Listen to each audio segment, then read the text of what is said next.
This week on the Modified Minute. Like, I would make him go out there in a little kick cart, and I wouldn't even clean off the track. I'd make him slide around, like, on the leaves and all, you know what I mean, just to get the car control. And right when we started quarter midget racing, he won his first race out at Snydersville. I had to beg my mother to let me go to the racetrack every week and even sneak out to Wallingford sometimes to go work on the car when I was younger. But yeah, I mean, like, just being there every Friday night really just, like, put a spark in me, and I loved every bit of it. I mean, I ran a lot more cars than he did, and then we started racing modifieds together, and you know, we ended up here. So I say we're doing pretty good so far, and you know, it's been pretty cool running with everybody. All that plus hot dog of the week, radio replay, and either or. So tighten those belts because this week's Modified Minute is next. They're called the Mod Squad. Ground pounders. The men that live by the grace of God and 600 horsepower. Here they come to the stripe, down to the finish, checkered flag in the air. Monsignor up the hill, here comes Salamito to the inside. Here comes John Beatty Jr. And off the corner, to the line they come. This is the Modified Minute. Go inside the world of modified racing with Jack Arute.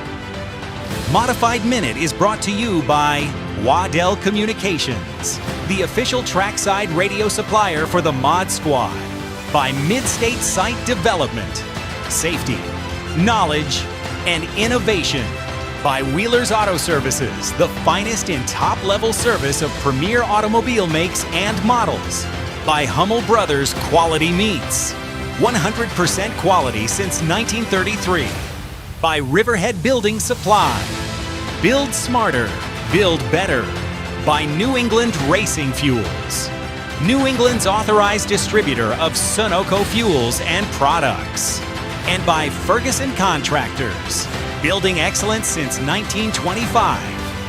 Here's Jack. It's good to see you all again. You know, this week you're going to meet a pair of young racers in the modified world, as well as a retired, low-budget racer who shelved his very own 22-year racing career to concentrate on his 15-year-old son's career. But before we get to that, it was really a wild week leading up to the much-anticipated return of the Whelen Modified Tour to the Oxford Plains Speedway after a 37-year absence. First, we learned that Justin Bonsignor and his Ken Massa number 51 team had withdrawn their entry for the race. Then, the next day, the Ken Massa racing team issued the following statement.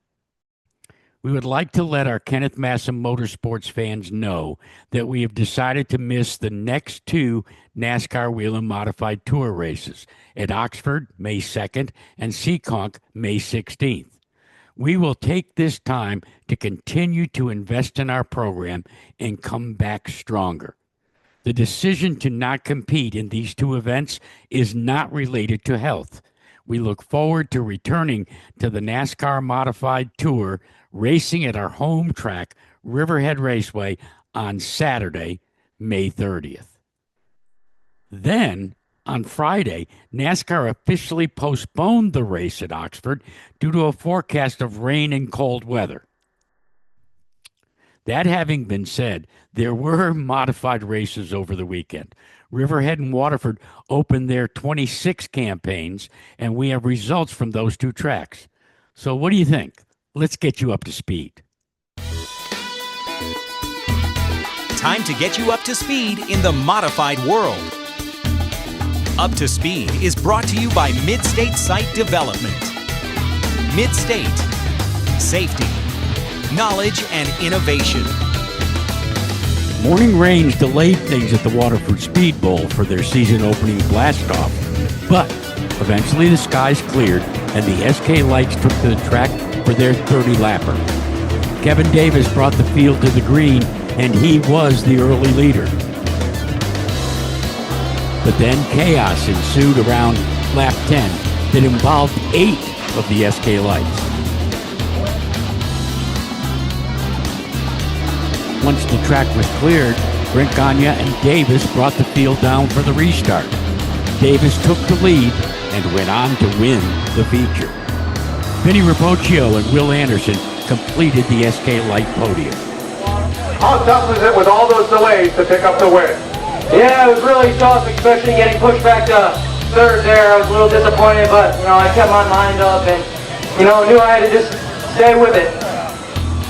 Then it was blast-off time for the modifieds. Mikey Flynn took the lead early and stretched it until he was challenged by Tim Jordan in the number 47. Jordan went winless last season in the SK Modified division. It marked the very first time since 2018 that the Plainfield driver went without a victory in the track's premier division.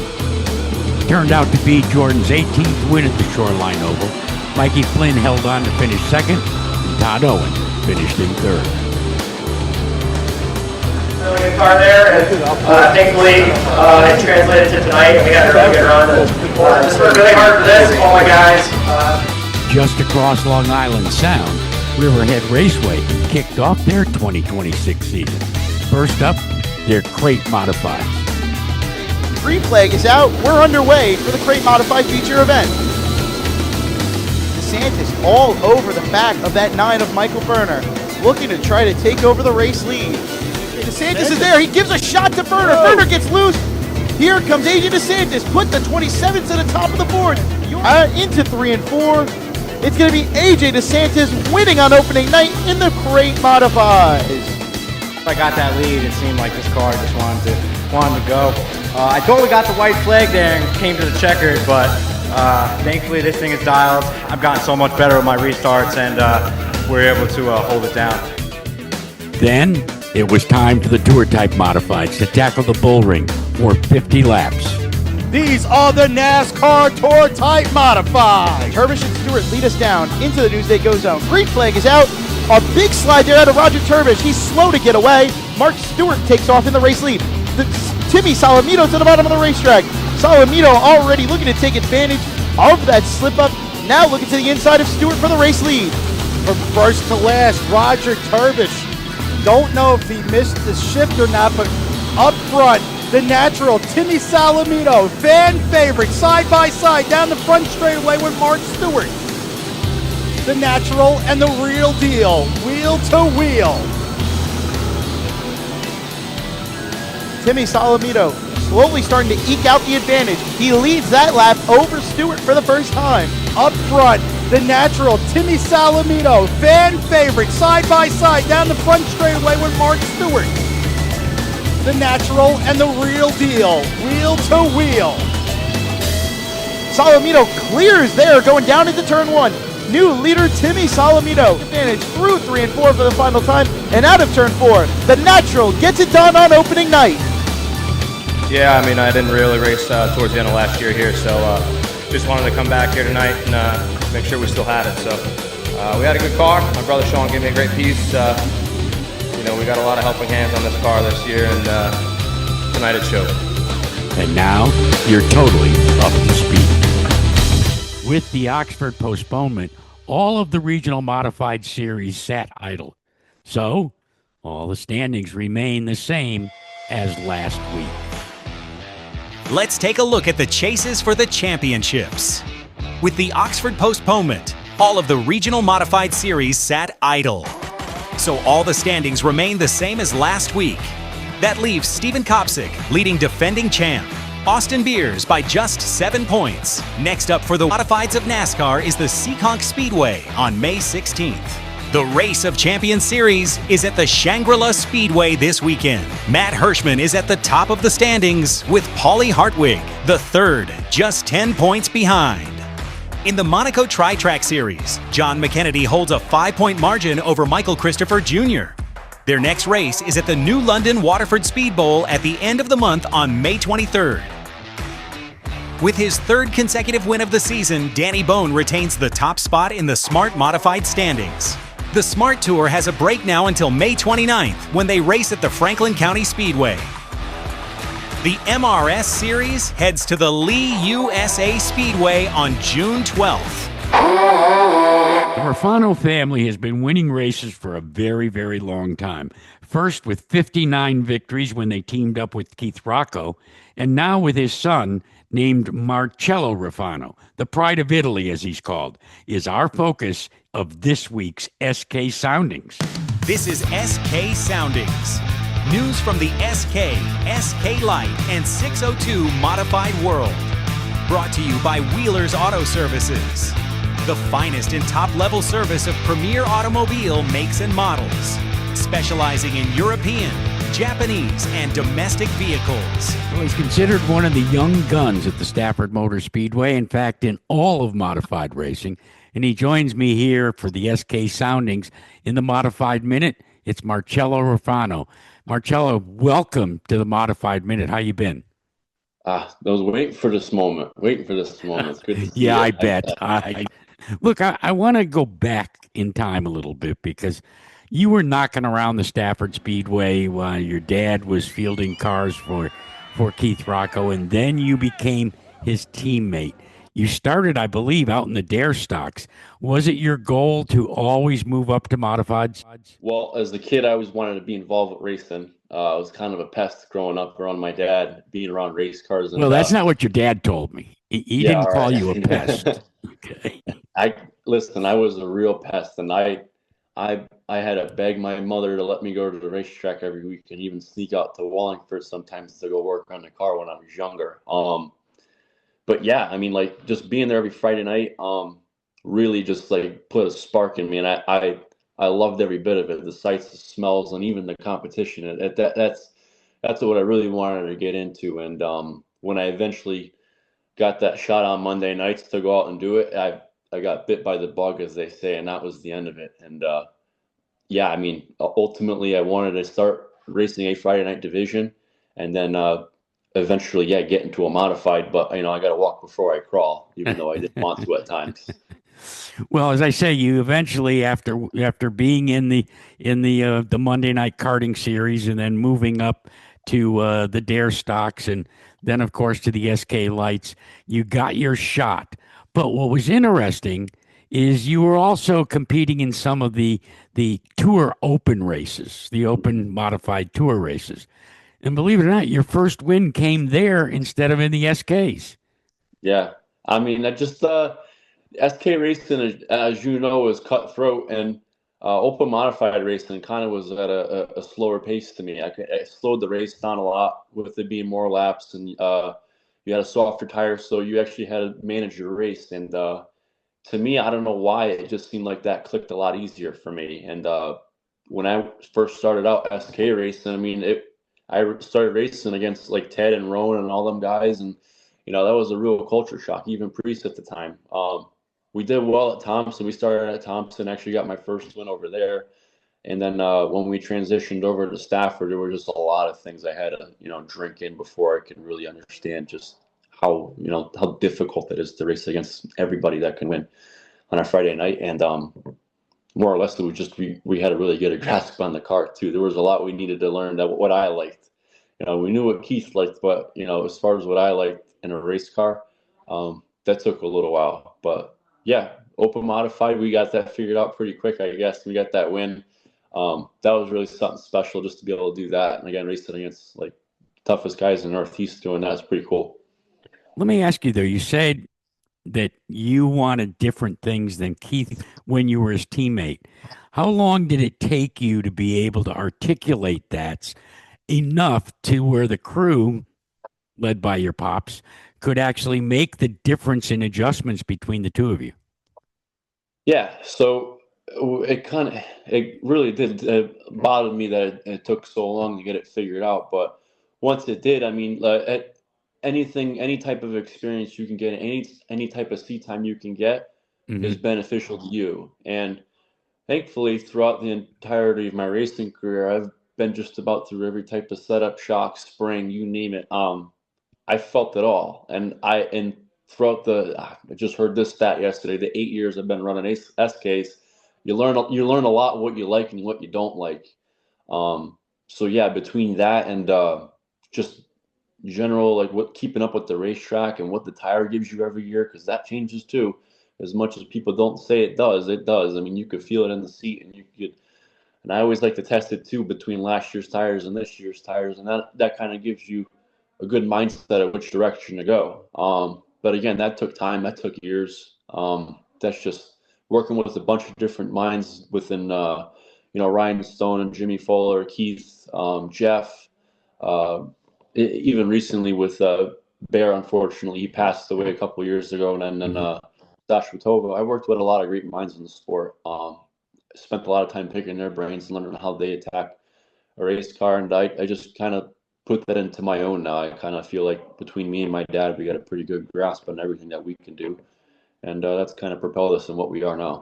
So in 2026, as you get ready to open your campaign, what is it that Marcello Rufrano wants from his race car? Oh, we need to be consistent, and we need to have speed every week. That's the most important thing. Showing up to the racetrack, having consistent speed is one, and then two is just repeating that every week. Might seem a little bit easier than done, but when you've got multiple different factors going into every week with track temperatures changing, and throughout the year you're gonna get more rubber on the racetrack, so that's another change too. So having really good notes, staying on top of my notes, and just being on top of your shit every week. Because if you're not, the other guy is. There's 10, 15 other guys in line that are doing the same thing, hopefully. And you have to do it better than the next guy. So that's what we're going to do. We're going to stay on top of our equipment for one. Two, we're going to stay on top of our notes, and we're just going to be prepared. I feel like that's really the best thing that I've heard that consistently with anybody that ever worked with is your notebook and the track conditions. They're key, and your tires. Tires will tell you anything you need to know. For you, when you look at it, you've had some wins, but the consistent victories have not been forthcoming. I don't think it's because of a lack of effort on your part. I think it really goes to the depth of the field and the fact that if you were running with those guys, most often, more than not, you're going to be starting 10th, 12th, 14th, 15th. And people don't realize that the reverse handicap system puts the fast guys in the back. Yeah, I mean, that plays a part into it. Don't get me wrong. The way that the tires are now, it's kind of harder to kind of work your way through the field like you used to.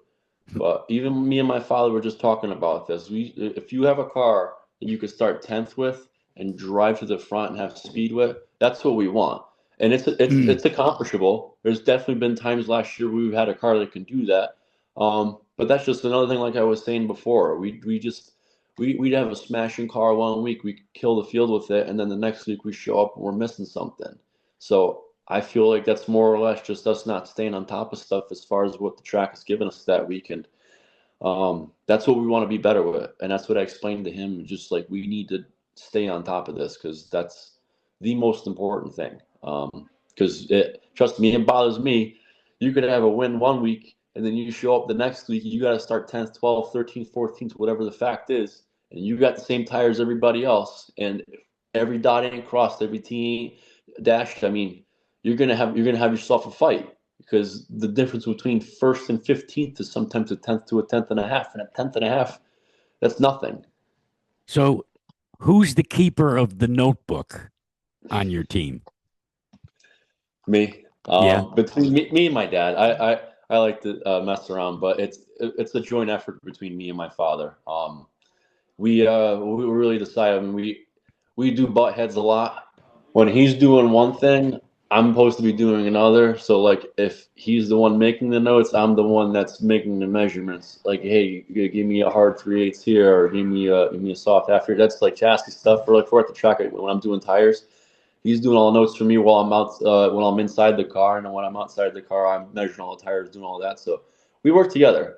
I got a great crew too. They help me out a lot, especially when we run both cars. I got Earl Peltier that comes over and helps out on tires, so it definitely makes a big help. But for the most part, it's just me and him. I mean, creative racing makes it a lot easier on me and my dad now. So we're working off the tablet most of the time now. So not crawling in and out from underneath the car a lot. They make our job a lot easier. But yeah, it's definitely a game changer.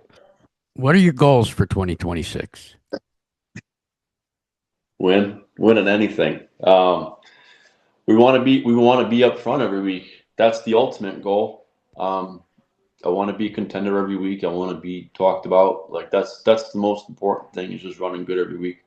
I know we have the car to do it. I know we've got all the tools we need to do it. There's kind of no excuses. We kind of just have to put our heads together and work together. And, we could be a strong force every week. Depending we have the luck and no mechanical issues against our will, we should be pretty good. I can't see why, if we don't do our job in the shop every week and prepare, we feel the best car we can every week, then we can't compete.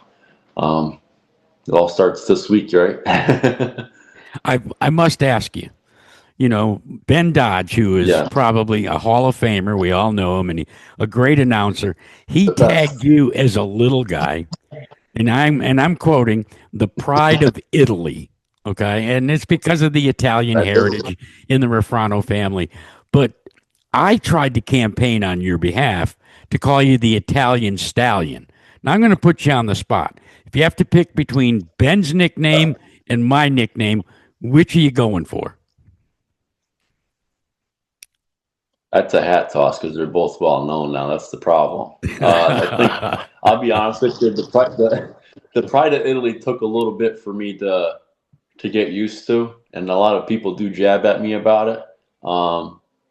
But it's on the t-shirts now. I really can't go back on it. Plus, Ben's a good friend of mine, so I will say that's a good one to stick around with. But I guess that's something, if you ever got in a booth with him again, that's something you guys are going to have to fight about. So, well, hey, if it's on the merch, you got to go with that one.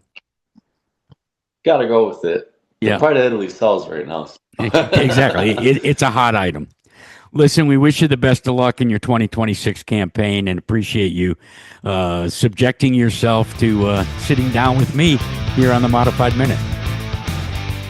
With the Napa Spring Sizzler in our rearview mirror, I thought you might enjoy some moments from the race from inside the cockpit of David Arute and his Monaco Ford number 75. It's time for Radio Replay. Radio Replay is brought to you by Waddell Communications, your Northeast trackside dealer for radios and repairs. 41 coming with a push. You're clear. 1.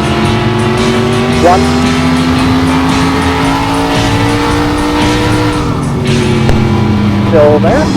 You're clear. Coming back to the line. Yellow, yellow, yellow, yellow, yellow. How is it? Besides your toe adjustment? Pretty good. It's just very single file. I was going to try the outside, but didn't want to give up. Yeah, 41 was right with you. They were all close enough where it's got side by side. It would have closed everything up and it would have been not ideal, but we're not hung on for a little bit. Ready? Green.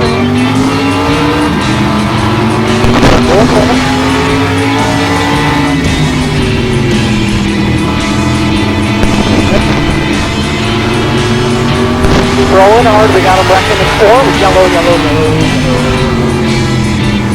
Check up.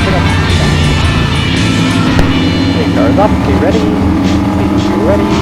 Trigger. Everyone's rolling.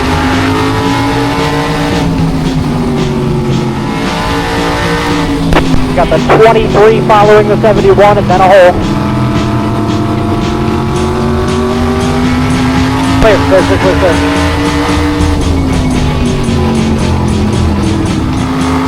Nothing to worry about on all our back. Just go and get them. Coming to 12 to go. Wrecking in 1, check up. Fluid. Still wrecking, fluid.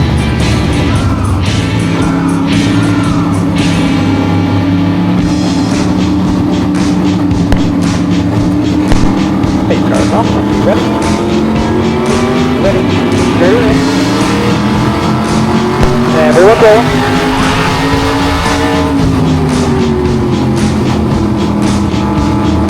Two by two all the way. Top, jam it. Gonna get hit. Rolling, inside. Clear behind the 99 if you want it. Eyes up here, just rolling in. 23, one back. Trying to beat 3. Clear all around. 1. Slow one on the bottom, you see it? Clear. Checker flag, good job. Cool it down. Nice job, way not to give up. Good comeback, man. You know, there's a youngster on the modified scene who is taking the racing world by storm. At the ripe old age of 15, he is already a proven winner, and there's no reason to think that this will do anything but increase. His name is Paulie Hartwig III, and he is in this week's Driver's Spotlight. It's Racer Spotlight time on the Modified Minute. Racer Spotlight is brought to you by Riverhead Building Supply. Build better. Build smarter. Here's Jack. Say young gun. We're talking about a guy that's joining us here on the Modified Minute. Veterans shake their head talking about just what this young man has been able to accomplish at the ripe old age of 14. Welcome, Paulie Hartwig III, into the Modified Minute. Thank you, man. I appreciate it. It's pretty cool to be on the show. Let me start with the fact that you're a track brat. You were born into racing. Your dad had a terrific career driving modifieds. So right from the get-go, when did you decide you were going to follow in his footsteps?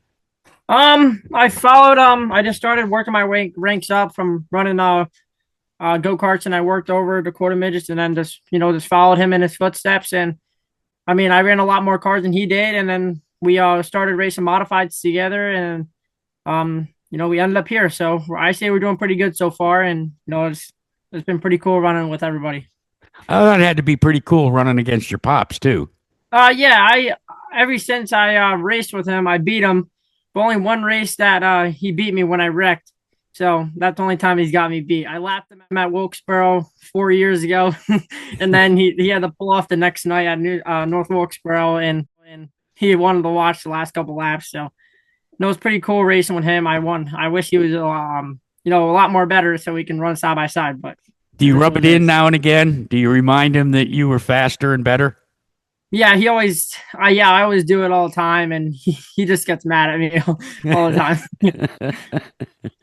It was 1 year ago on the Smart Modified Tour, you became their youngest driver in history to score a victory. It came at Hickory in the Hickory 100. With 1 lap to go, can Paulie Hartwig do it? He's got one shot, like Eminem says, down in the corner. He wraps Baldwin to the inside. He goes. Paulie Hartwig, the 8th grader, wins in the Smart Modified Tour.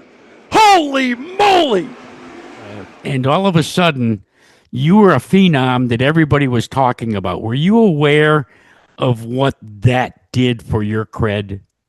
No, just going into the Smart Modified Tour, just run for Rookie of the Year in the championship, and the goal was to just finish top 10 every race. And we came to Hickory, and we practiced really, did not well, and we qualified 6th, I think, and then we were a whole straightaway back, and then it was go time from 30 to go, and then we made that move on the last lap, and man, it was wild, and it was amazing winning that Smart Modified Tour race, and then you reinforce that by going down to the World Series of Asphalt Racing with all the top names in modified racing.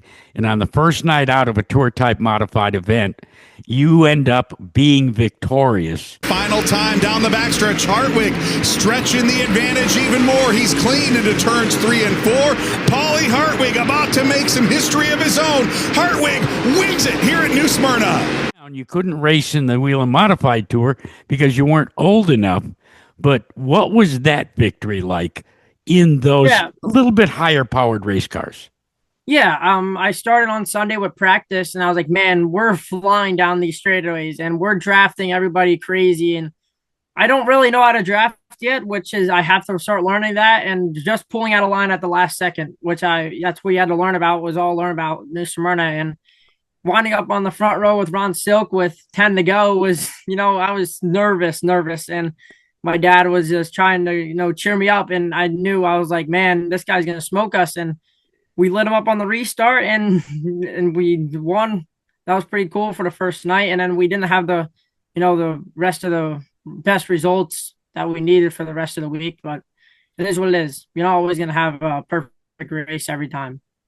Well, you're full-time on the Whelen Modified Tour, which means you're going to be visiting a lot of racetracks that you have no knowledge about. So what's the game plan? How are you going to go about building your black book for places that like Stafford or Oxford or some of the places that you're going to compete at this year? Yeah, and just missing the first race was really, really tough. And, we have to work twice as hard now. So, and then with that mishap on pit road at Martinsville, and then with the stuff happening at Thompson, and I think I don't know if we're behind the 8 ball, but, we're just going to keep working hard and keep going at it. And then next year we'll get after it. And this year is just all learning curve and, what the car needs to be better for next year. At least we have 3 Thompson races. So, I mean, we have a couple tracks that we race twice, and that's gold for this year. Just try to finish every race. So give me your takeaway from running in the icebreaker at Thompson. Yeah, because it was two series running there, like a Monaco track on Friday. We practiced on Friday, we raced on Saturday, and we practiced really well because with the different tires, with the Hoosiers, with the Monaco track, and then we have a different tire compound with the American racers and stuff. So I thought we came with the same setup compound and with the different tires, I thought it was going to change the car a lot. And I can't believe we were running that high. And then in the race on Sunday, we started like literally running on the pavement, right? And we started off on the top of the pavement and then ended on the bottom of right, all 4 wheels on the pavement. And it was crazy how much the line worked and everything, but it just sucks how much bad luck we had there. So we didn't have the best results. And then you went up just a couple of weeks ago to the Spring Zing at Mahoning Valley Speedway for the opener for the Race of Champions. You're no stranger to that tight quarter mile, and in the end, you didn't win, but you were right there in the hunt. How important is it for you to go to places that you're familiar with to be able to remind yourself of what you need for a skill set? Yeah, I started there at 9 years old with a 4-cylinder, and then I got my first ever 602 modified at 10.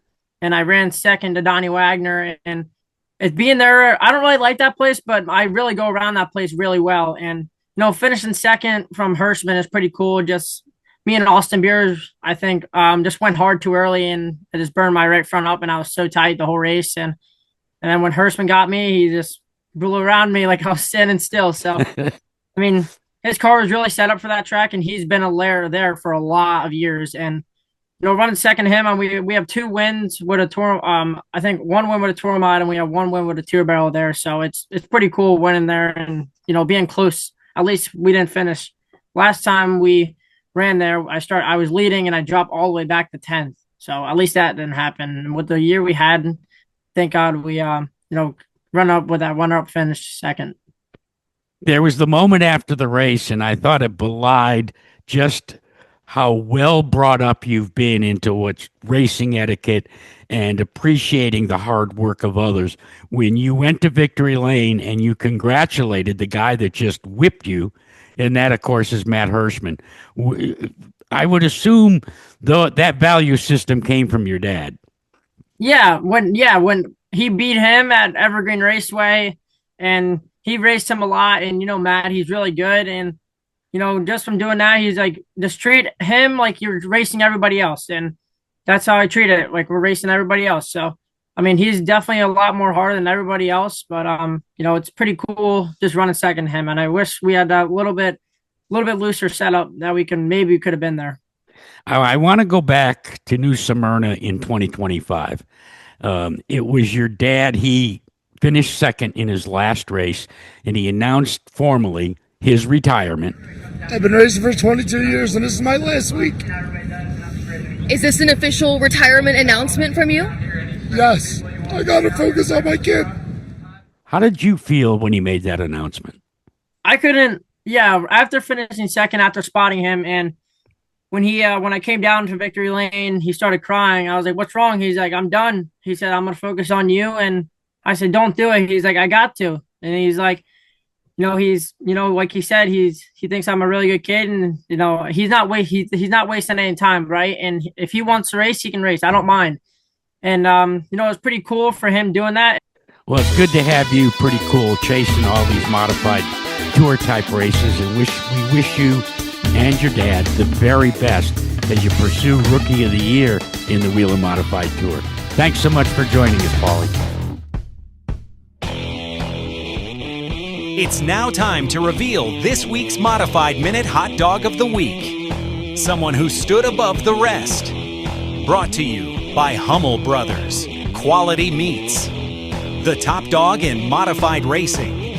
100% quality since 1933. Joey Coulter readily admits that he sucks at time trials.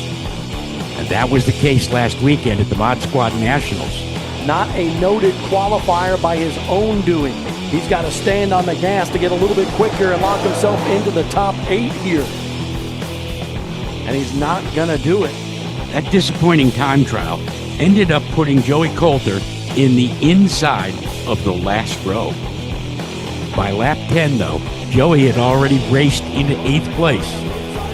With just a handful of laps left, Coulter found himself running second and challenging Danny Bone for the victory.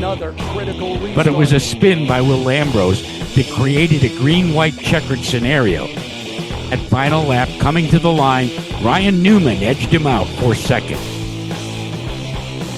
Third's disappointing when you're that close, but I mean, we're here. We started all the way behind the back, and then drove up there and had fun running around the top here. This place hasn't changed a bit. But that podium finish has earned Joey Coulter this week's Hot Dog of the Week.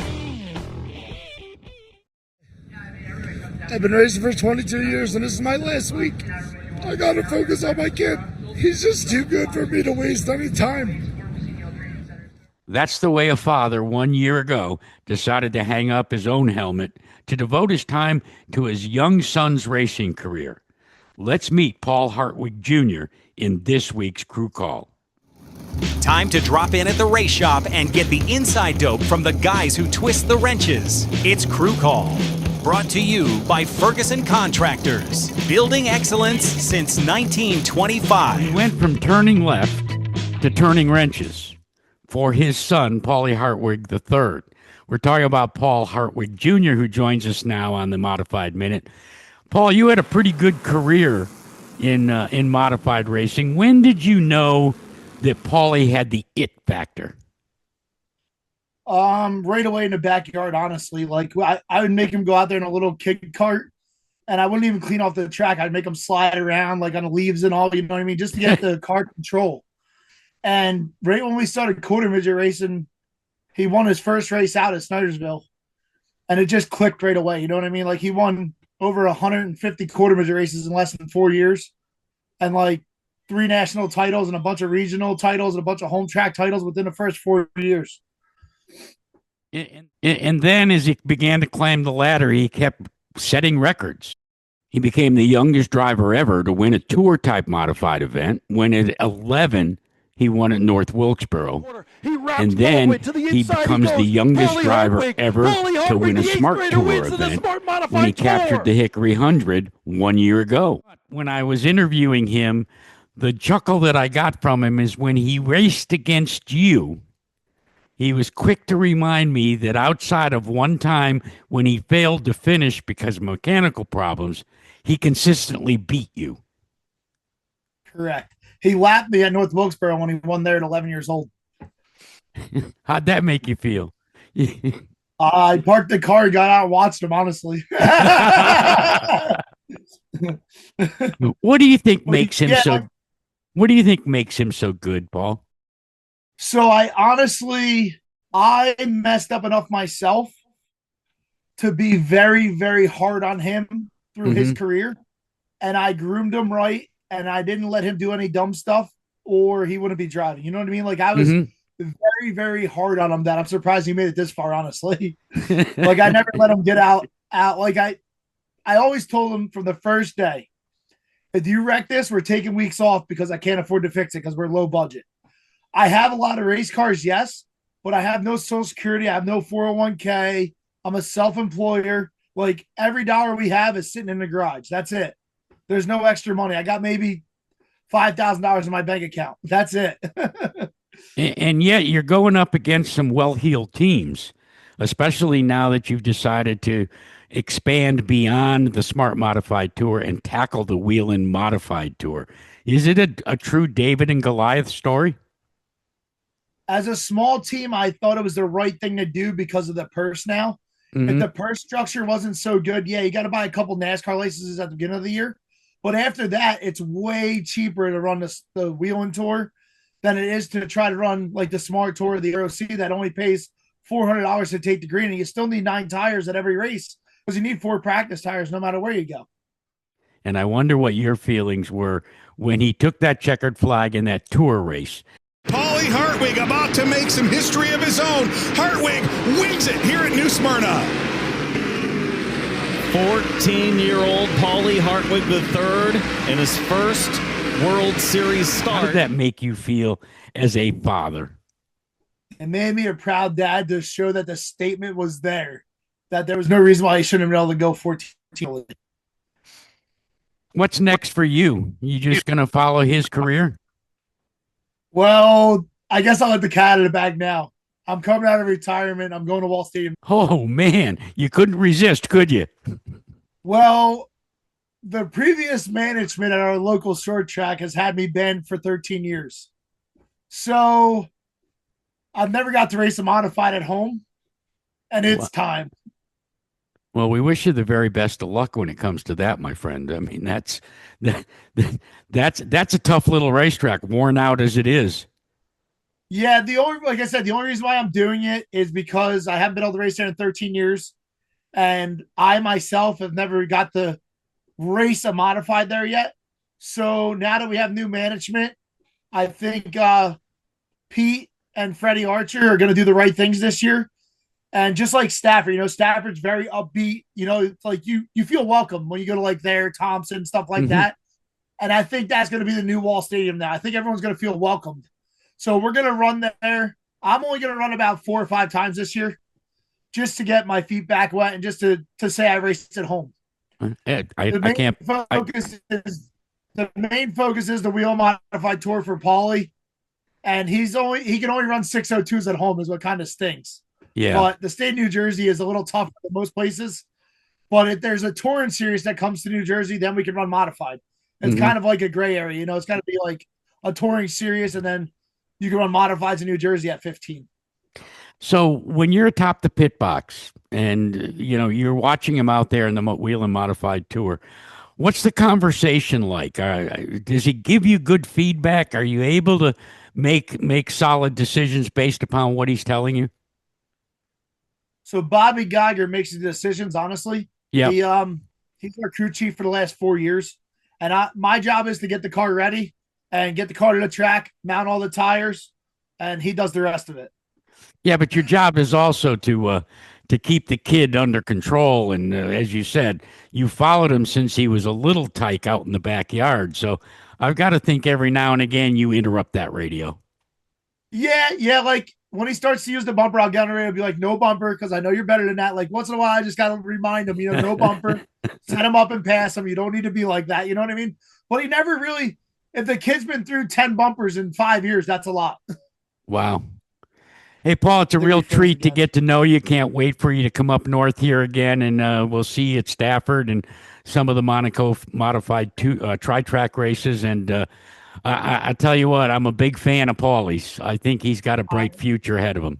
I wish we could run more Stafford stuff like the tri-track and all, but for us to travel up there, it's a long haul. Tires and stuff, it's a $6,000 day just to go one day, You got to find a sugar daddy. Yeah, we need to find that one primary sponsor. Maybe one day they'll come around. But we got a lot of good friends that have been helping us. That's how we've been making all the races we have. You know what I mean? There's literally the money I make with my little landscape business just barely pays the house bills and the truck payment. You know what I'm saying? So it's not easy. Thank God we got great friends that kind of help out when they can. And we're fortunate enough to have great friends. Hopefully we can find a corporate sponsor one day. Well, that's the great part about modified racing is it is a brotherhood. It is a family, and everybody chips in. Appreciate you taking a little time. We had a guy actually walk over at Thompson. He lived across the street. He drove over to the side-by-side, and he said, I like what you guys are doing. He bought us 2 tires. I can't remember his name, but he used to race there. How about that? People like that are the people that keep our small team going. Well, root for the underdog. I'm rooting for you. Thanks so much for joining me tonight. Thank you, sir. In our lighthearted either-or segment, we tapped Paulie Hartwig III to offer up his opinions and choices. It's either or, where our guest must choose one or the other. Brought to you by New England Racing Fuels, New England's authorized distributor of Sunoco fuels and products. Sunoco, the official fuel of NASCAR. All right, joining us for either or right now is Paulie Hartwig III. Paulie, it's so good of you to subject yourself to this. Shall we get started? Yeah. All right. Either McDonald's or Chick-fil-A. Chick-fil-A. Either a Basset Hound or a Golden Retriever. Golden Retriever. I knew you were going to be that guy that was going to pick that. All right, in the realm of video games, either Fortnite or Call of Duty. Fortnite, definitely. Are you good at it? Yeah, I'm really good, yeah. Okay. I just haven't been on it in a while. All right, being a Pennsylvania kid in that New Jersey area in Pennsylvania, either the Eagles or the Steelers. Eagles. Fly, Eagle, fly, right? Yep. And finally, rap or country? Country. What's your favorite artist? Morgan Wallen. All right, my friend. You've made it through. Congratulations. Thank you, man. By the way, before we get done, I should tell you, your performance early in the season earned you in our very first show, Hot Dog of the Week. So you're already known up here in the Northeast before you even came up here for the icebreaker. Yep, that's pretty cool, man. I wish, hopefully we'll see you guys at Stafford in a little bit. Indeed. All right, thank you. Well, that's a wrap for this week. I want to give you a quick footnote, though. With Oxford's postponement, Paul Hartwig got to return to his home track, the Wall Stadium, after almost 20 years. He finished 14th in the modified main. And, oh yeah, his son Paulie, he finished second. Looks like the kid beat the old man yet again. My thanks goes out to Paulie Hartwig III, his dad, Paul Hartwig, as well as Marcello Rufrano. Make sure you return next week when we will shine the spotlight on the modified world right here on the Modified Minute. This has been the Modified Minute. Modified Minute has been brought to you by Waddell Communications, the official trackside radio supplier for the Mod Squad, by Midstate Site Development, safety, knowledge, and innovation, by Wheeler's Auto Services, the finest in top-level service of premier automobile makes and models, by Hummel Brothers Quality Meats, 100% quality since 1933, by Riverhead Building Supply, build smarter, build better, by New England Racing Fuels, New England's authorized distributor of Sunoco fuels and products, and by Ferguson Contractors, building excellence since 1925. Video provided by NASCAR, Monaco Tri-Track, NESTN, and Flow Racing. Want to get in touch with us? It's easy. Email us with your comments and suggestions. Our email address is modifiedminute@gmail.com, or you can instant message us at Modified Minute. Video versions of the Modified Minute are available on YouTube and Facebook. Be sure to subscribe to both and grow the show. I'm Guy Abraham. We will see you again next week for another episode of the Modified Minute.